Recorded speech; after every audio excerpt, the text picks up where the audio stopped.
Oh, hiya, my Oni-chan. Your cute little sister is waking you up with love and affection. What are you doing? Did you just tell your sister to...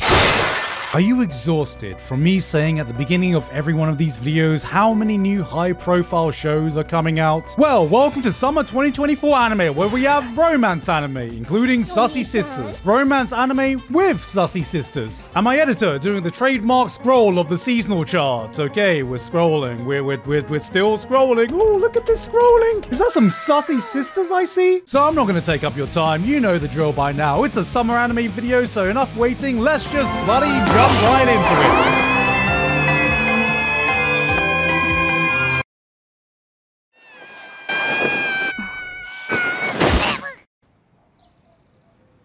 it. Any second now. She's dead, isn't she?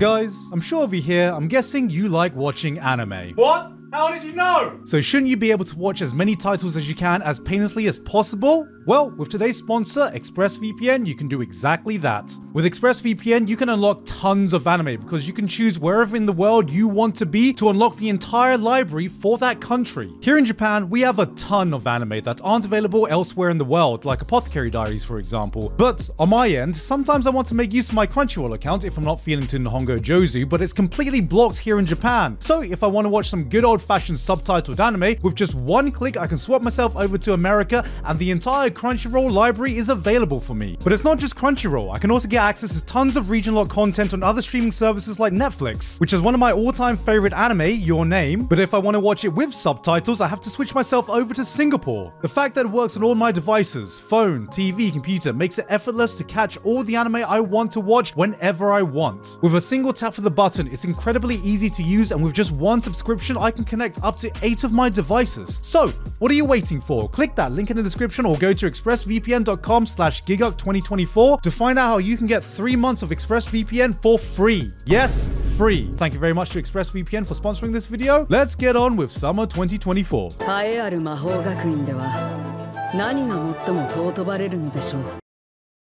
Gamers. Fuck! Okay, stop me if this sounds vaguely familiar. Short, muscular boy donning a black cloak who can't use magic in a world dominated by magic enters a magic academy aiming to be the top magic person in this magic world, gets ridiculed but is actually super strong, taking down everything with his brute strength and big sword. Hold up. I would start filing the DMCA claim myself if the show didn't go so goddamn hard.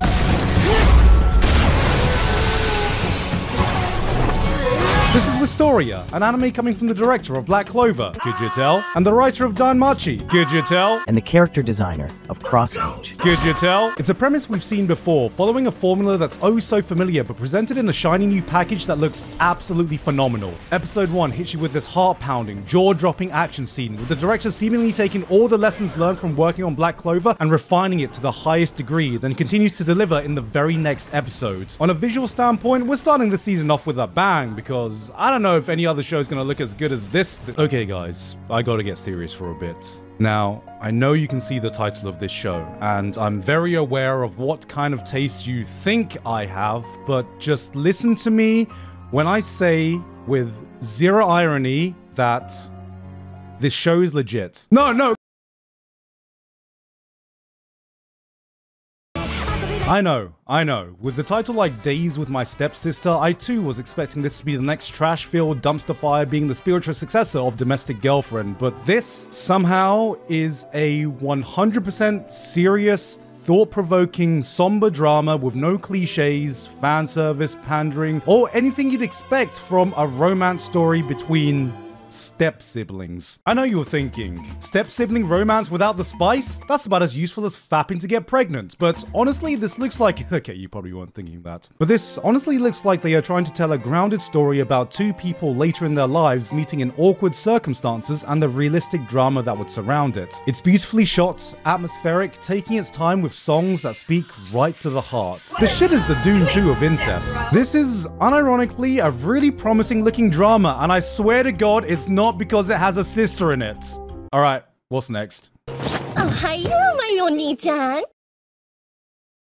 Okay guys, listen to me when I say with zero irony, Alya sometimes hides her feelings in Russian. This anime's appeal is pretty simple to understand, you know, it's one of those cute little romance anime I'm comfortably watching on the living room sofa. Looks pretty wholesome and innocent, then my dad walks in, sees this shit plastered on screen and goes, "Gone!"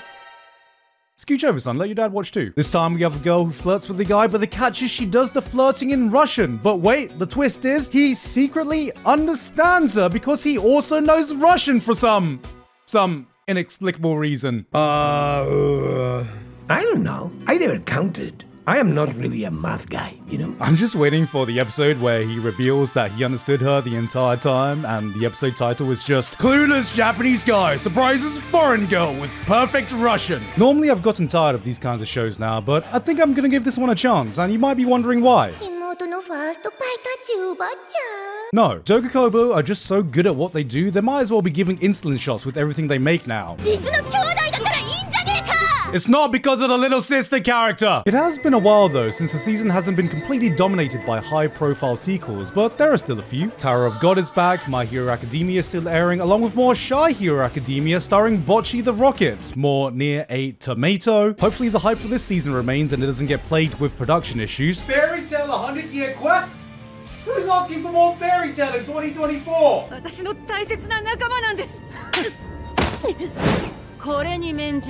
You know, I think we may have been a bit too harsh on Fairytale. Their fans have had it rough recently, and you know, every anime has its positive points. Monogatari is back to show all these modern anime how it's done. See, unlike all the other anime this season, Monogatari has historically depicted a more normal sibling relationship.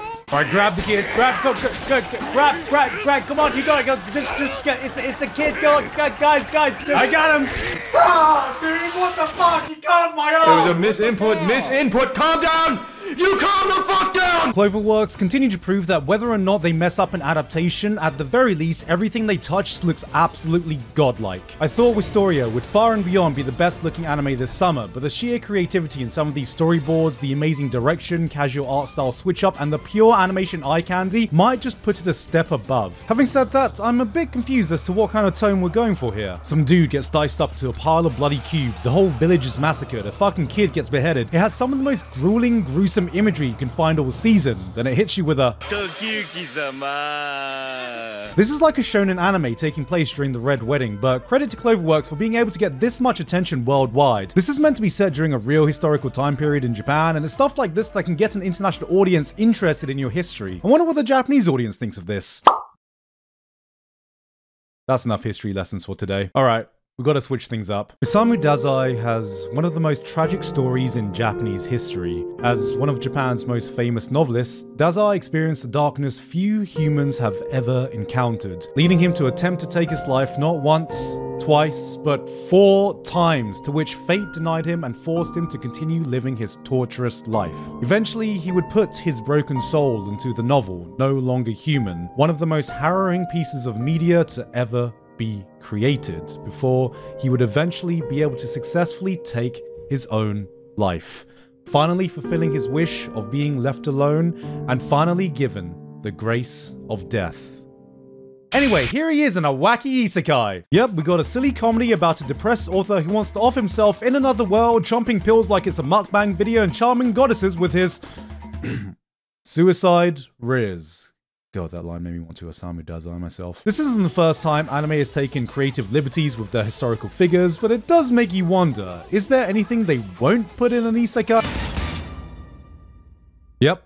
Don't adjust your screens, this is really happening. When I first saw this get announced, I had to double check that the date wasn't April 1st. This is an idea you'd expect for some wild fan fiction, but I think Warner Brothers realized all they needed to do was to give us anime Harley Quinn, then look us weebs dead in the eye and go, I knew you would come. All in all, this seems like just a fun, don't take too seriously type of show, giving us exactly what we'd expect. The Suicide Squad having a romp in an isekai fantasy world, but I'm not sure if I was expecting a bit more coming from the writer of Re:Zero and animated by Studio Wit, a studio that has historically put out banger after banger, because I'm not sure if there's anything else taking their focus.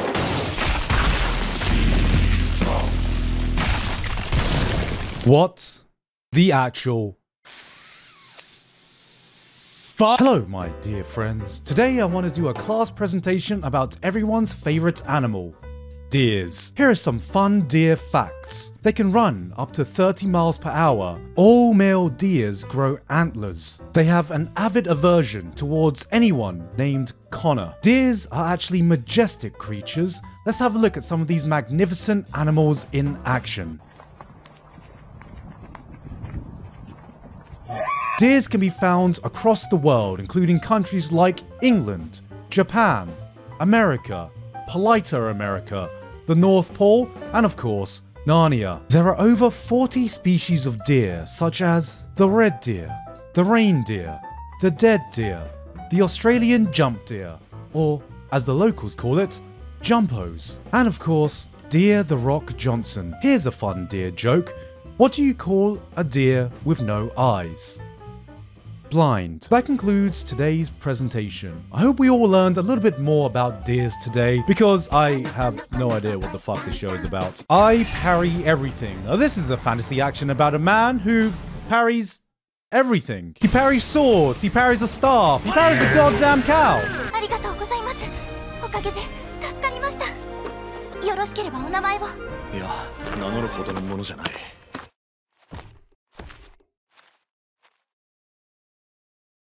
Holy shit, he parried his virginity! This is pretty much what the title says it is. An anime tailor-made for you Sekiro fans out there. An anime tailor-made for you Street Fighter 3 Third Strike fans out there. And it's nice to see a protagonist who doesn't look like the same beta soy boy for once. I just want to see how far they can take this concept. Can he parry a gun? Can he parry a nuke? Can he parry my invasive thoughts? Oh, ho, ho, you can parry everything, huh? Well, parry this. You're a talentless hack who'll never achieve anything in life, and you're old. I had sexual relations with your mother. Elsewhere in fantasy, plus-size elf is here to undo all the good the Dumbbell Show has done for weebs, with the series giving us some American representation in the only way anime knows how. That's right. Blonde girls. If you're a fan of cake, I don't think you're ready, because respectfully, this anime doesn't have cake. It's the entire fucking baking industry. We got Onis, we got Dark Elves, we got Marcel after season 3 of Dungeon Meshi. Failure Frame is your pick if you want some dumb, edgy fun. This one was a niche concept, but I actually enjoyed it. You have a girl who is basically engineering her own magic tools in a fantasy backdrop, and I was honestly impressed. You truly do feel like you're in a made-up fantasy world because they actually made engineering look fun. We're gonna play some power fantasy that is no different from your generic OP main character in a fantasy world, except this time the protagonist is in his 30s, and I feel offended that this is a representation they think 30-year-olds want. You want to give us a power fantasy? Give us a mildly exciting new kitchen appliance, the ability to stay up past 2 AM. Hell, wake me up when there's a protagonist who doesn't get a life-altering injury because he slept funny one night. First, there was anime. Then came fictional idols in anime avatars. Then came real-life idols in anime avatars. Now, I present to you fictional anime about fictional idols playing real-life idols in anime avatars. For the first time, anime has actually given us a VTuber anime that accurately depicts the culture and content, to the point where even I was surprised. Real-looking live 2D models using OBS as a streaming software, they play actual stream games like Getting Over It, and of course going live on OurTube? Anime's been screaming for a true-to-life depiction of VTubers, but I gotta wonder how accurate it is to have a drunk VTuber who just shouts obscenity on stream. Huh? I like to eat ass. You know, for once we have a season not dominated by isekai or fantasy, because romance seems to be going through a bloody second renaissance this summer. Senpais and Otonoko is a cute little romance where a girl confesses to a female crush only to find out that they're actually a boy.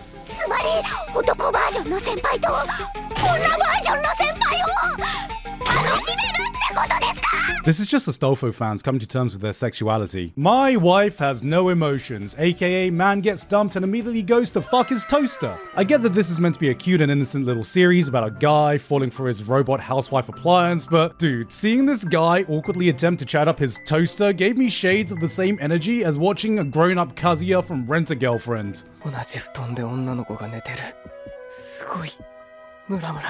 Bro's being a certified smegma male. Another sister romance anime? Wait, no. False alarm. It's just a romance with two girls who are sisters. Look at that anime. No Sweet Home Alabama this time. This one actually has the most accurate sibling relationship because it's about two twin sisters taking it turns going, Mom says it's my turn on the Xbox. But you know, instead of playing Call of Duty, they're playing Halo Reach for My Peach with their childhood friend. Two-player co-op. I would have picked Call of Duty. Enough of your harem anime. We have a girl who is the harem. She can be a tsundere, kudere, dandere, little sister. Yeah, add that one to the list. Introducing anime's very first Omnidere. This is just the girlfriend version of those knockoff game cartridges that promise 100 games in one. I was wondering where harem anime could go after one man finding 100 girlfriends. Who knew that the next step was just 100 girlfriends in one? Wait a minute. This is just weaponized schizophrenia. The proper etiquette when conversing with girls. A guide by 2.5D Seduction.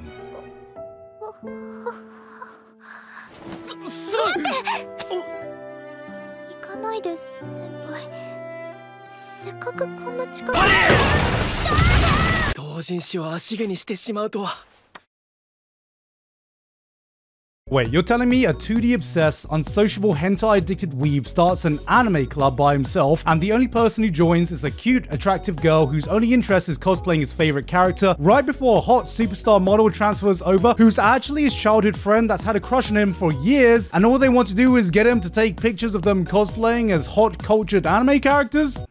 And you motherfuckers tell me Isekai is the power fantasy genre. From the creator of Hyoka, we got another mystery detective series that is certainly a treat for the eyes. It might not be Kyoto animation, but this still looks bloody beautiful. The background, the atmosphere, the directing. This looks gorgeous. Wait a minute. Ah, they're not siblings! We're finally safe, boys! This is a different kind of detective story. There are no high-stakes mysteries to solve, no murder to uncover. It's about solving the little mysteries you find in everyday life. They have a full 10-minute Sherlock Holmes breakdown about how this guy makes his hot chocolates. This is like if Makoto Shinkai adapted a Reddit thread from r/mildly interesting, but somehow it keeps you engaged all the way through. It's about getting you invested in something inconsequential, finding something interesting in the mundane, and it really shows how these people really need to find a fucking hobby as soon as possible. You'd be in an isekai then, mate. This season has been a no-holds-bar free-for-all for romance, but even with all the choice on hand, there was still one that impressed me the most. Too Many Losing Heroines shows a guy accidentally witnessing a short, blue-haired anime girl getting last place in her own romance anime, like, all of them, and through that forms an unlikely friendship before unwittingly becoming the center to a bunch of other girls who have all been the rem to their rivals Amelia, if you're picking up what I'm putting down. If romance anime were Evo, this shit is the losers bracket. This is one of those shows that is self-aware enough to poke fun at all the cliches that plague the romance genre, but doing it in a way that clearly celebrates everything that it's taken inspiration from. It gives you some great character writing, organic banter and jokes, but isn't shy about hitting you with these emotional scenes in between all that. Oh, and did I mention the production? This anime just seems to be teeming with passion. Just look at the ending. They had to experiment with new dollies and camera rigs, combining live action shots with real cell animation to get this cool aesthetic. All this effort for something 90% of you are probably gonna skip anyway, but that's how you know they give a shit. And it looks like the team have taken that same passion and put it in the rest of the anime because it looks fantastic. Out of all the romance anime, this had the strongest premiere and is one of the shows I'm gonna be keeping a close eye on because it's just... Look, I don't know what is up with all the sussy sisters this season, but I swear my mum's life, this is not the reason I'm praising them. We just have a whole season where some of the most popular or beautifully crafted shows have this little sister in them who seems way too enthusiastic about their brother, okay? Look, there are other animes you could watch. I mean, what else is hot this season? Nobody say a word.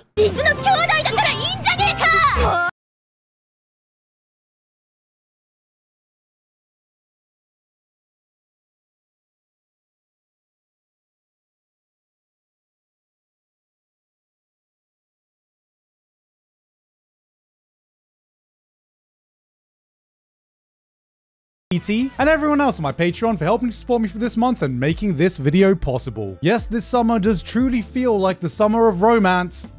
with Sussy Sisters. I'll be honest, I actually think it's a breath of fresh air that we get so many shows that aren't as many high-profile stuff, because it feels like we're getting more time to discover more shows that might not have gotten the same amount of attention if they did air in another season. But we'll have to see how these shows play out. That's pretty much it from me for today, though.